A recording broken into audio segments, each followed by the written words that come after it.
Hello, हम Siddharth Rai Mangla from stock box. Option greeks को पढ़ने की इस सीरीज में हमने हमारे पहले ऑप्शन ग्रीक के बारे में अच्छे से समझ लिया है। That is delta. इसके इससे रिलेटेड जो दो वीडियोस हैं उनके लिंक्स भी मैं इस वीडियो के डिस्क्रिप्शन के अंदर शेयर कर दूंगा। आज हम एक कदम आगे बढ़ते हैं और हमारे सेकंड ऑप्शन ग्रीक के बारे में पढ़ने की कोशिश करते हैं। That is gamma. इसे हम कहते हैं गामा। अब गामा क्या होता है? डेल्टा के बारे में याद कीजिए।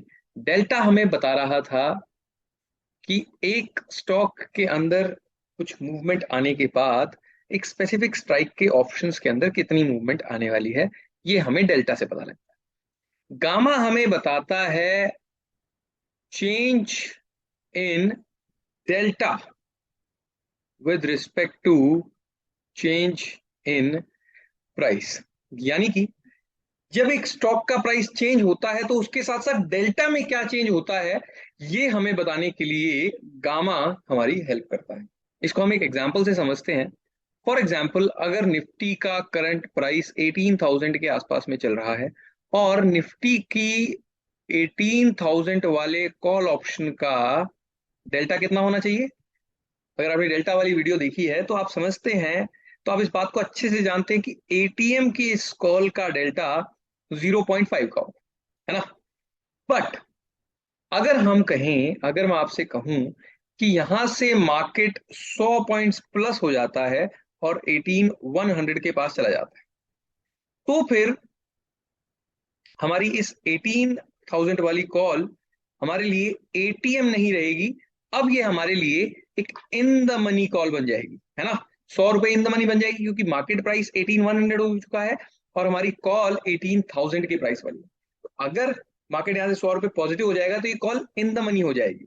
एंड हमने डेल्टा वाली वीडियो में ये जाना था कि इन द मनी कॉल होने के बाद इसका डेल्टा 0.5 नहीं रहेगा। मान लेते हैं कि इसका डेल्टा 0.6 हो जाता है। इनिशियली इसका डेल्टा 0.5 था जब ये एटीएम थी।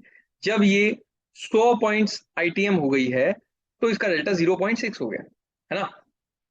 तो ये जो इस डेल्टा में चेंज आया है 0.6 0.5 से दिस 0.1 इज दी गामा। ये है गामा जो हमें बता रहा है कि प्राइस की मूवमेंट की वजह से हमारे डेल्टा में क्या चेंज आ रहा है। इसको हम इससे हमारी कैलकुलेशंस में क्या चेंज आएगा, तो इसको हम समझते हैं। मान लेते हैं कि मैंने रिलायंस की 2400 करंट मार्केट प्राइस चल रहा है और मैंने 2400 की स्ट्राइक की कॉल ऑप्शन बाय कर ली है एट लेट्स से 20 रुपीज, और हमारा डेल्टा है एटीएम होने की वजह से 0.5 का। ठीक है।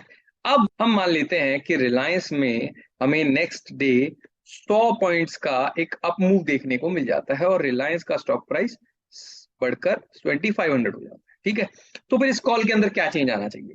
हमने डेल्टा के वीडियो में ये पढ़ा था कि अगर इसमें 100 पॉइंट्स का इंक्रीज आता है और डेल्टा 0.5 का है तो हमारी कैलकुलेशंस के हिसाब से कॉल के अंदर 50 पॉइंट्स का इंक्रीज आना चाहिए। लेकिन आज हम गामा इफेक्ट को जब इसके अंदर ऐड करते हैं तो हमारी कैलकुलेशंस चेंज हुई। यहां पर देखिए, जब ये कॉल 100 रुपए बढ़ी तो उससे पहले मान लेते हैं कि जब ये 2400 से 2450 हुई एंड उसके बाद 2450 से 2500 भी हो गई। ठीक है। 100 रुपए की मूव को हम दो हिस्सों में बांट देते हैं, 50-50 पॉइंट्स की दो मूव के अंदर। ठीक है। तो जब ये 2400 से 2450 तक गया तब हमारा डेल्टा 0.5 का था एंड जिस 50 पॉइंट्स की मूव में से 25 पॉइंट्स की मूव हमारी कॉल के अंदर आ गई, हमें एडवांटेज वहां पर देखने को मिल गई। बट इस रिमेनिंग 50 पॉइंट्स की मूव के अंदर आप एक चीज नोटिस कीजिए कि यहां पर जब मार्केट घूम रहा था, सीएमपी जब यहां पर आ गया था, तो हमारी यहां वाली जो कॉल है that turned into an ITM call, है ना। पहले when we started, this call was ATM at the money, but now this has become an ITM call and इसकी वजह से इसका डेल्टा जरूर बढ़ा होगा।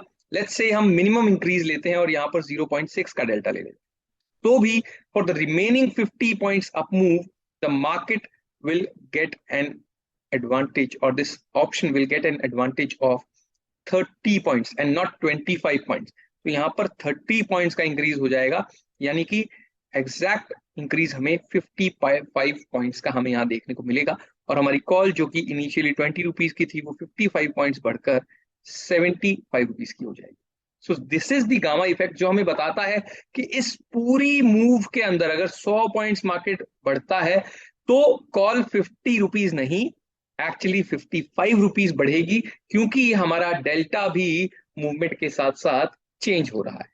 तो ये था हमारा गामा ऑप्शन ग्रीक, जो कि हमें बता रहा है कि प्राइस की मूव्स के साथ साथ डेल्टा के अंदर किस तरह से हमें चेंजेस देखने को मिलते हैं।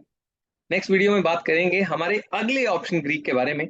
सो अगर आपको ये वीडियो अच्छा लगा तो please like share and subscribe to the stock box channel. Thank you very much.